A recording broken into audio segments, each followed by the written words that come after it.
माँ ने पति को बुरी तरह पीटने के बाद चेहरे पर शैतानी मुस्कान दिखाई, फिर नंगे पैर कांच पर चलने लगी, लेकिन उनके पैर में कोई चोट नहीं आई और वह कमरे में चली गई। इस समय माँ फिर से सीढ़ियों से ऊपर आ रही थी। जाहिर है कि उन्हें भी नहीं पता था कि क्या हुआ था। पिता को भी यह सब अजीब लगा और सोचा कि घर में कुछ अशुभ चीज आ गई है। जब से परिवार नए घर में आया है, घर में अजीब घटनाएं हो रही हैं। उस सुबह घर की खिड़की पर एक मरी हुई बिल्ली लटकी हुई थी, जिसने छोटी बेटी को डराकर बेहोश कर दिया और उसे अस्पताल ले जाना पड़ा।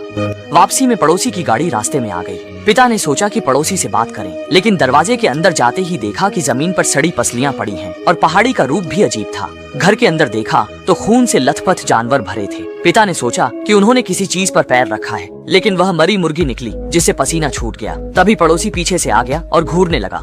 पिता डर के मारे चुप रहे और जल्दी बाहर भागे। रात को सोते समय पड़ोस से अजीब आवाजें आती थीं। पिता को लगा कि पड़ोसी में कुछ गड़बड़ है, इसलिए पुलिस को बुलाया, लेकिन पड़ोसी ने दिखाया जैसे कुछ हुआ ही नहीं। डरावनी बात यह थी कि घर की सारी चीजें गायब थीं, बस कमरे में कपड़े और एक मशीन चल रही थी। इस समय पिता चाहे जितनी भी कोशिश कर लें, पुलिस को यकीन नहीं हुआ। पुलिस के जाने के बाद पड़ोसी ने अजीब तरीके से पिता के घर की ओर देखा और अजीब घटनाएं होने लगी। पिता मजबूरी में भाई से मदद मांगने गए। भाई भूत भगाने वाले पादरी थे, लेकिन पहले असफल होने से किसी की मृत्यु हो गई थी, जिससे उनके मन में डर बैठ गया था। वह मदद से मना करना चाहते थे, लेकिन परिवार की सुरक्षा के लिए स्थिति समझने का निर्णय लिया। घटनाक्रम के बाद भाई ने पड़ोसी के घर जाकर देखा कि पड़ोसी को पहले ही दानव ने मार दिया था और वह दानव वही लड़की थी जिसे पहले भाई भगा नहीं पाए थे। शैतान ने एक बार दृढ़ प्रतिज्ञा की थी कि वह अपने सभी इरादों को अवश्य पूरा करेगा। शपथ ली थी कि वह छोटे भाई के परिवार को खत्म कर देगा। छोटे भाई ने पहले भाई को बाहर भेजा ताकि परिवार मुसीबत में न फंसे। अब छोटे भाई को समझ आया कि यह सब उसी की वजह से हो रहा है। उसने रात में परिवार को साथ सोने को कहा, क्योंकि शैतान कभी भी किसी के शरीर में घुस सकता था। आधी रात को छोटा बेटा पेशाब करने उठा। शैतान ने छोटे बेटे का रूप लेकर चाकू से पादरी पर हमला करने की कोशिश की।